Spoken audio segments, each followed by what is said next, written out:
Thank you so much, wife and family. It is very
Ikaw ang liwanag ko.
Catedral San Francisco Monastery.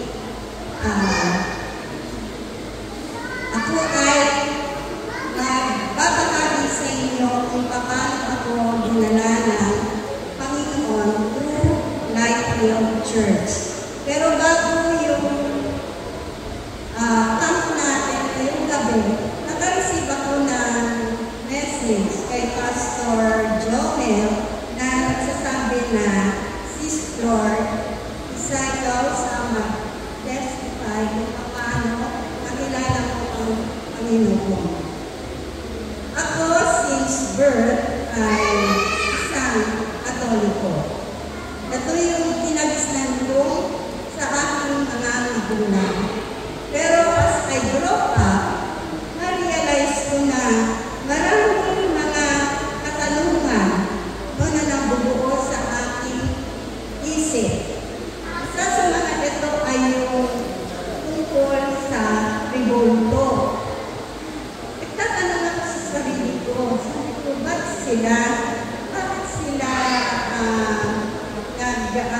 nag-a-adore sa mga revolto since hindi naman nila nakikita kung ano yung mukha ng Panginoon. So di ko pala, parang nagduduga na ako. Until na I keep searching sa ating Panginoon. Kasi ang nararamdaman ko ang being a Catholic ay it's an obligation. Wala akong commitment. So, nararamdaman ko sa sarili ko na ako ay hindi masaya. Wala akong nararamdaman na galak sa puso ko. Until ako mismo, hinanap ko yung Panginoon sa buhay ko. So, nagkaroon ako ng 3 trials. Pumasok ako sa iba't ibang simbahan. Pero, it's negative. Wala pa rin akong nararamdaman na galak at saya. Until meron akong kaibigan na nasa Life Field Church siya.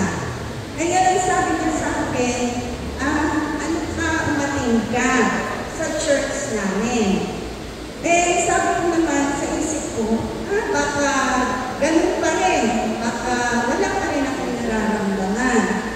Until ako mismo ang lumakot sa kanya kasi I'm longing ako sa Panginoon. Hinahanap ko siya sa buhay ko. Kaya sabi ko sa kanya, sige, a-attend ako. So, the first time na umatend ako sa Life Field Church, nandun yung iba yung nararamdaman ko. Masaya ako, may galak sa puso ko. Kaya sabi ko, meron akong spark, meron akong connection sa oras na yun between me and God. So, doon nag-umpisa, tapos since masaya ako, naging active ako sa church ng Life Field. So, being active, marami akong naramdaman, marami akong natutunan, at unti-unti ko sinasabuhay kasi mahirap din na biglaan ka. Siyempre, unti-unti ko yun. Pero I ask the help of God na tulungan niya ako na huwag mawala yung spark na nararamdaman ko sa Kanya. So, through prayer meetings, marami akong narinig na salita sa Panginoon. Sa mga ito ay yung to be humble. So, being humble, nakakahirap gawin. Pero through God's help, hindi ito natutunan.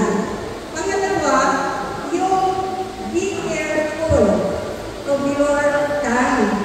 Yung magsalita ka na ano ba yun, yung mga masasakit na salita na kunyari, meron kang kaaway, mga ganyan. Kasi ako, ano ako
akin, Ma, kung saan ka tumanda, bakit ka lumipat pa?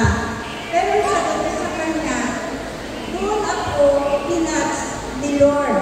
Doon ko na naramdaman ang presence ni Lord. So, ang religion sa amin, kahit na iba-iba, Catholic sila, pero walang discussion ang nangyayari. So, hinihiling ko lang sa Panginoon na sana makasama ko sila dito sa Life Hill Church. Ngayong gabi, yung isang anak ko, kasama ko. Sana, i-guide kami ng Panginoon na yung spark namin na pinipray ko sa sarili ko. Kasi maraming mga temptation eh. Pinipray ko sa sarili ko na, Lord, sana yung spark na nararamdaman ko, yung presensya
sa lahat. Bibilisan ko lang po ito, 5 minutes lang po. Sabi ni okay, allow me to introduce myself to all of you. Ako po si Jen Moraz. 1 year rin po ako member ng Life in Canada. Thank the Lord for the opportunity na makapag-celebrate ng ganito. Actually, this is my first time na makapag-attend ng ganitong event. Sayang lang pala yung aking husband na kasama pala ng aking anak na si Julia Moraz. And obviously naman ako nag-enjoy naman siya. Kung paano ako napadpad sa Life in, actually, yung mother ko po ay member na talaga ng Life in since pandemic. Ako naman po ay nagsisimba sa isang malaking church sa Pasig. Si mama talaga yung nagdala sa akin dito. At aminin ko po ay nasay na napunta ko sa malaking church, hindi ganun kalalim yung aking pagkilala sa Panginoon Jesus. Hindi ako ganun, wala akong ganun ka-intimate na relationship sa Panginoon. Ito ko po sa Life in talaga, mas na-develop, mas na-establish yung commitment ko sa aking responsibility sa Panginoon. At mas dito ko din po siya nakilala. Last year, July, I remember the day my life shattered.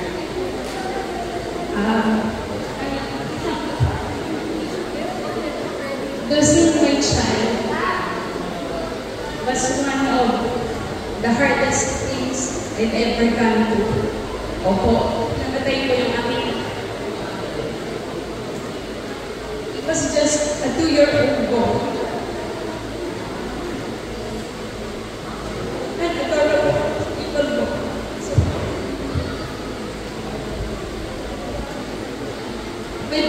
Waited 11 years for him after our first child, Julia. We only got to spend 2 wonderful and memorable years with him. And then the Lord took him. We never thought that we found him. And I would go through such a tremendous test in life. Ang daming katanungan, sobrang daming katanungan.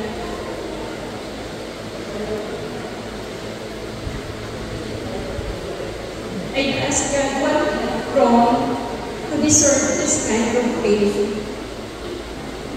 Really tested my faith.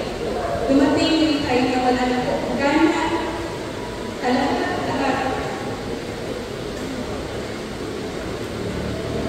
Hindi na ako lumalabas ng kwarto. Nag-worry na yung aking mama, yung husband ko, dahil yun nga, I stopped in one place, avoiding everyone. Wala akong gusto makausap. Panutan ko, may isa kong anak. May isa kong anak na umaasa sa aming mag-asawa. Nakakatulog ako, umiiyak, pagkalising ko, iiyak ka naman. In short, I was with depression. Hinanap ko yung dating maingay na bahay, maingay na iyak, kalibig ng aking anak, gawa. Palitan ng sobrang tahimik. A week after na malibig na yung aking anak, bago uli yung aking mother sa Bacolod, Pastor Norman offered a visit. Ito po pumasok. Kung paano ako tinulungan ng Panginoon. I remember pagpasok ni Pastor Norman sa bahay ng gabi noon, there was a soft voice whispering on me, "O anak, tahan na, kumalma ka na, may papadala akong tao para matulungan ka sa bigat ng nararamdaman mo." And that night, after namin karoon ng short fellowship with Pastor Norman,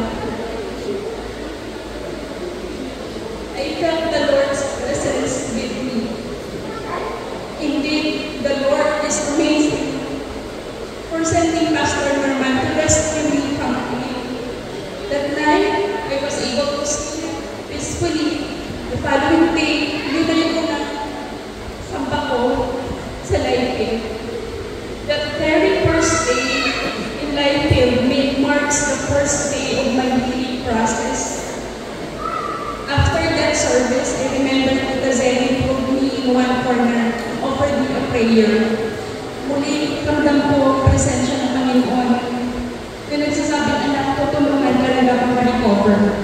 Pastor Ray began to spend the Bible study. Ang unang lesson na tinuro ni Pastor sa amin sa Bible studies, ng buhay ni Job. Napaka-coincidence kasi ang name ng husband ko ay Job din. After that study, this reminds me that God is in control at paano hindi bumitaw si Job sa kanyang pananampalataya despite ang lahat ng pagdating sa buhay.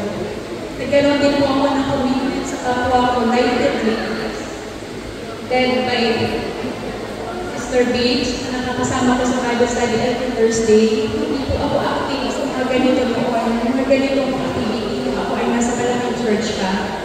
Now that I am actively attending the Bible study, mas natagtagan po ang aking kaalaman, naiintindihan na salita ng Panginoon. Please help me deepen my relationship with the Lord. I am so grateful that in the midst of my pain, the church stands out, offering prayers, support, and love.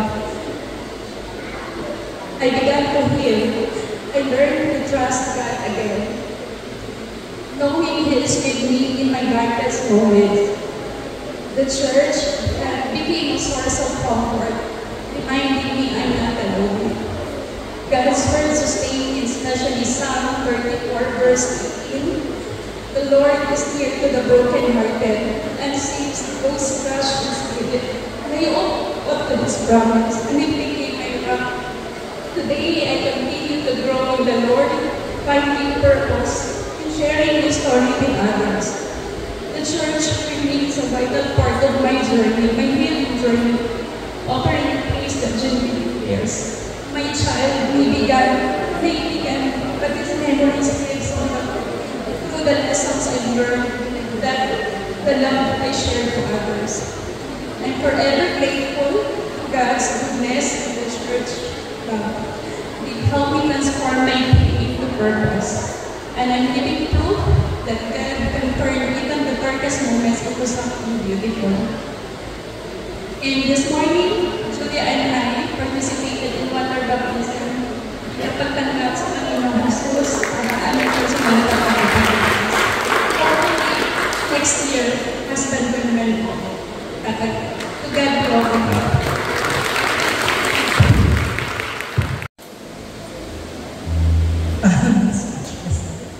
Ayan, magandang gabi po sa ating lahat. So, sabi pala ako pala yung soulmate ng member ng mga parang bata na ng bata, tas bata ng isip na dito sa taas. Ayan. So, okay. Handa-handa na po ang aming Daigid Bulacan and Cavite.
Check what to do.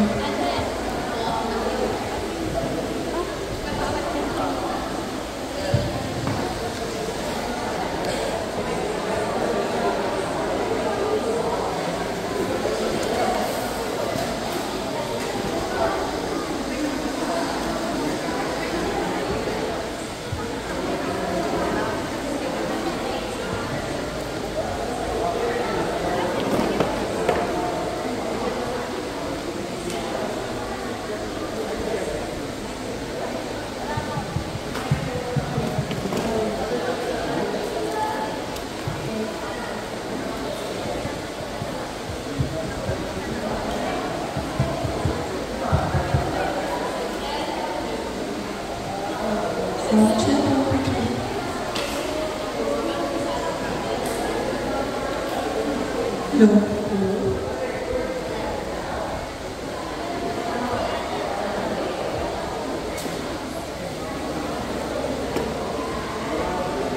Check, hello.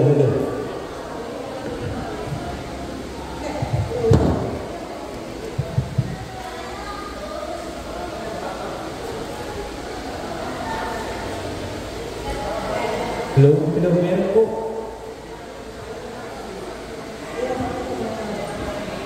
Hey, magandang po sa inyong lahat.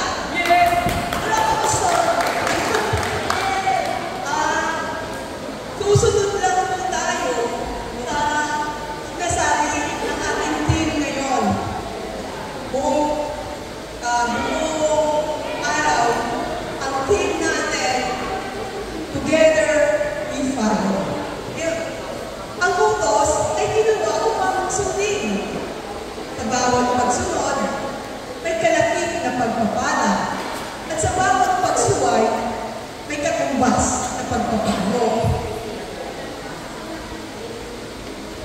Ang pagsunod madaling sabihin, pero napakahirap gawin. Paano ba ang tamang pagsunod sa Diyos? Tignan po natin ang iba't ibang mukha ng paghalinga.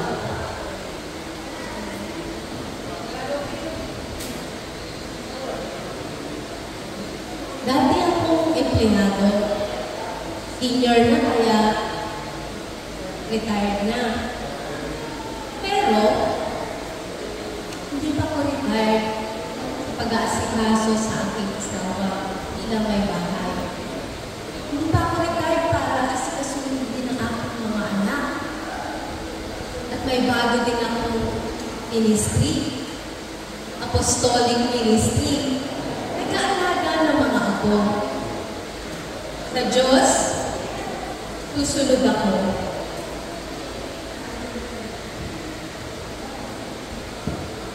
Kung siya po ay senior, ako naman ay senior, pero high school. Isang taon na lang po ay magka-college na ako. At salamat sa Lord, palagi ako nasa honor list. At pinagpabuti ang pag-aaral. Dahil sa Diyos, ako ay susunod. Wow! Dalawang mukha ng pagsunod sa Diyos. Ang ganda ng tagline. Sa Diyos, susunod ako. Galing sa isang senior at sa isang senior high. Pakinggan naman natin yung pangatlong empleyado. Ako po ay nagtatrabaho sa Pasay City. Opo, malayo po sa aking tinitirhan dito sa Cayetano. Pero, bilang mabuting empleyado, ako ay maagang pumapasok at hindi nalilate. Sa Diyos, susunod ako. Kahit maliit ang sweldo mo, kulang pa sa pamasahe, sa mga makeup mo. Opo naman, dahil alam po na ang Diyos ang magpapala sa akin at magbibigay ng mataas na sahod. Kapag ako ay nagtrabaho ng mabuti. Ulit na dyan, Sisi. O siya, believe na ako. Tignan man natin kung susunod, isang housewife. Paglilinis ng bahay ang forte ko. Pero, wait, meron pa.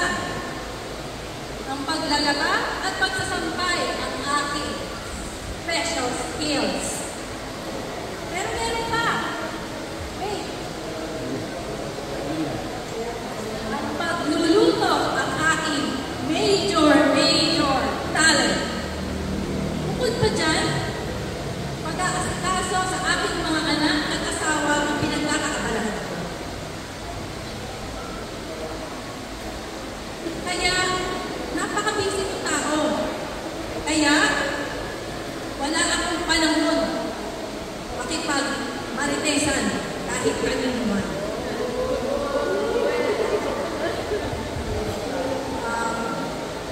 Pagpatri ako, satisfied ako sa aking mga roles na ginagawa, sa araw-araw na ginagawa ko, na kahit magulit-ulit, ito ay aking ginagawa dahil kalungkutan nito sa Panginoon. Masaya ako na nakukunan ko o nagagawa ko ang aking responsibility bilang isang housewife. Kay Lord, I will follow. Walang problema naman kung saan housewife kayo at kontento sa buhay. So, master niya yung pagiging housewife. So, ito na ang susunod.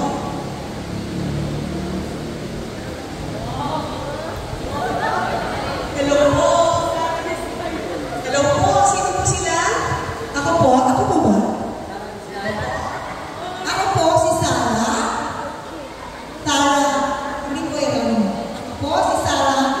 Isang contractor. Contractor? Sarah Diskaya? No. Sarah Dismaya. Tapos na ba ang hearing? Your Honor, just to keep you informed, hindi po kami kasama sa mga ganyan mga hearing. Dahil po, pinagmamalaki ko na ang bawat project namin ay legit at may kalidad. At wala kaming ghost project, mga kapatid. Dahil alam namin na hindi po kaya natin lahat na yumaman lang para maglamang ng kapwa. Dahil sa Diyos kami susunod. Talaga ba? Di mo ba kailangan ng payo na may Rolls Royce? Sa pangalan ng kanila, pag-usapan natin dyan.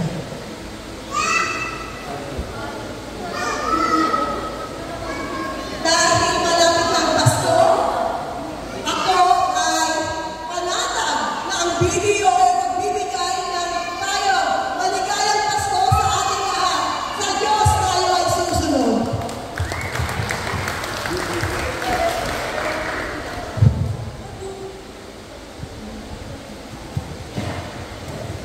Mabuti ka pa, may payong tuwing Pasko. Galing pa sa BDO. Ibig sabihin, may savings ka sa BDO. Samantalang kaming mga teacher, nako, wala ang liit-liit ng sweldo. Pagdating ng bayaran, nga, savings pa ka mo. Nako, wala kami yan. Sobrang hirap ng buhay. Minsan, gusto ko na nga lang sumama sa kay Sarah para makahawak man lang ako ng mga bandal-bandal na pera. Excuse me po, ma'am. Ma'am, pagpapala lang ba ang tatanggapin mo sa Diyos? At magrereklamo ka na pag nahihirapan ka? Pero, sobrang hirap talaga ng buhay. Di nakakapagsalita ka lang ng ganyan kasi hindi mo naiintindihan yung sitwasyon ko. Kung gusto mo, palit tayo. Ako ang narrator, ikaw ang teacher.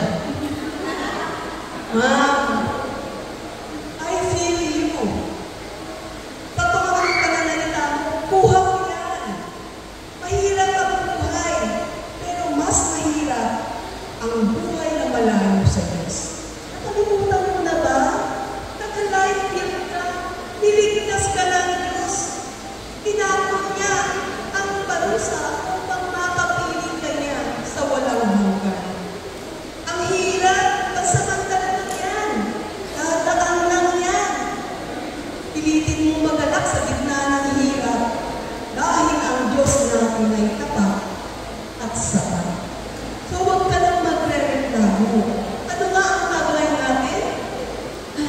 Sige na nga, sa Diyos, susunod ako. That's more like it. Nakita natin ang iba't ibang anyo at mukha ng pagsunod sa Diyos. Mga kapatid, harap po kayo dito. Tinatanong po kayo ngayong gabi. Kayo po tayo lahat. Kayo po tayo. Taas ang kamay. Tinatanong ko sa iyo, kayo ngayon, masasabi niyo ba kayo sa Diyos ay susunod? Sabay-sabay po tayo. Sa Diyos, susunod. Thank you po. Maraming salamat po.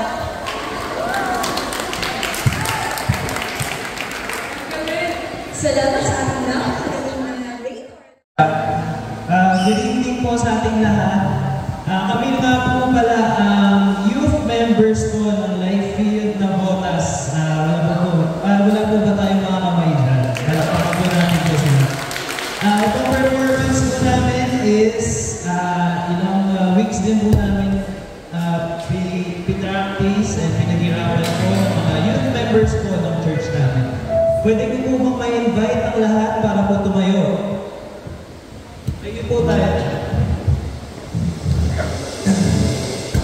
As we started this day po with praise and worship, we hope in kaming Lifefield Youth po na matapos din po namin itong session po natin with praise and worship po. Okay po sa ating lahat.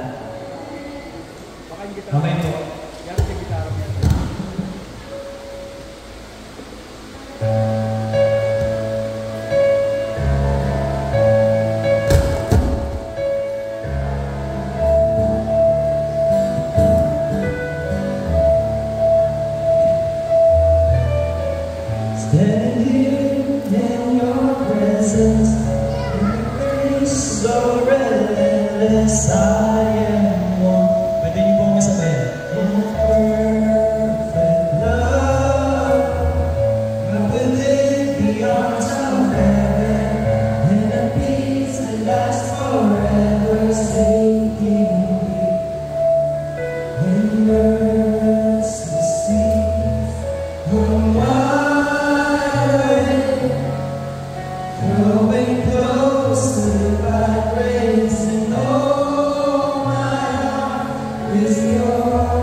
Mananatili sa'yo, piling, sasambahin ka sa lahong lilim. Mananatili sa'yo, piling, masambahin ka sa lahong lilim. Mananatili sa'yo,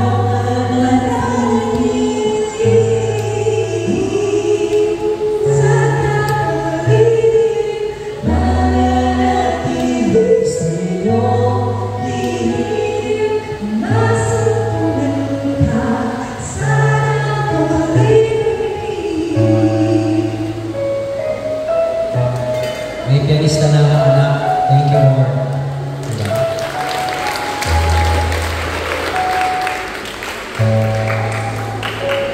Hindi na ako mawala.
Okay, yung susunod pong kanta, way back, if I'm not mistaken, way back 2015, nung broken ako, wala akong pera, wala akong trabaho.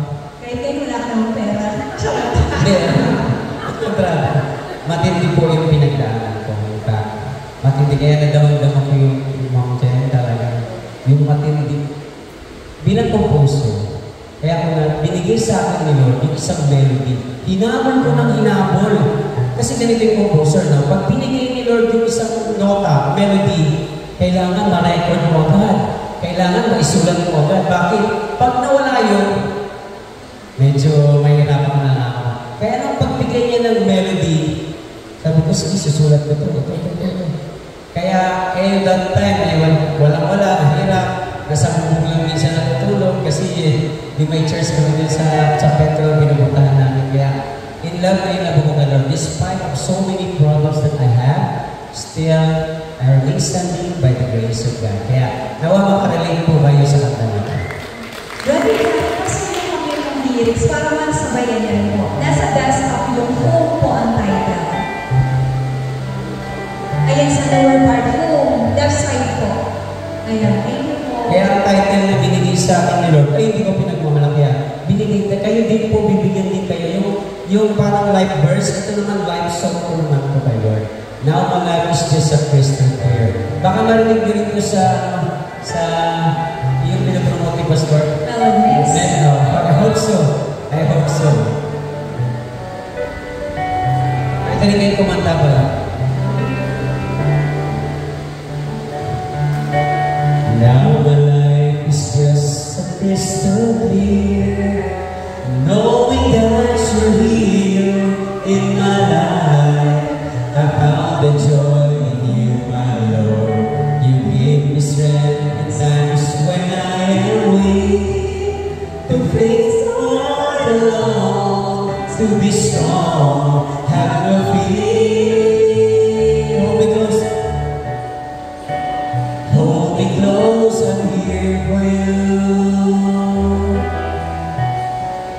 Life has no sense without you. Oh Lord, oh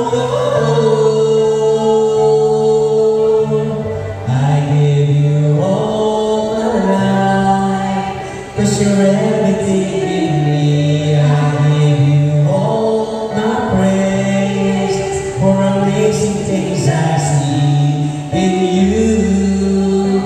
To where I belong.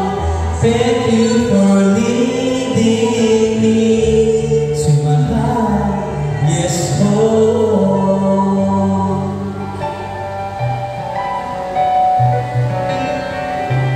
Home, there's no place like home. God is home. Now my life is just a crystal clear, knowing that you're here in my life. I found the joy in some flow. You gave me strength the times when I am weak, to face the world alone, to be strong, have no fear. Hold me close to near to you. Life has no sense without you. Oh Lord, oh Lord, I give you all my life for your everything I need. I give you all my praise for amazing things I see in you. To you where I belong. Thank you for leading me. I give you all my life. Can you sing with me, guys? I give you all my life, 'cause you're everything in me. I give you all my praise for amazing things I see in you. To you where I belong. Thank you for leading me. Come on, Lord. I give you all my life, Lord. I give you all my life, 'cause you're everything in me. I give you all my praise for amazing things I see in you. To you where I belong. Thank you for leading me. Thank you for leading me. Thank you for leading me.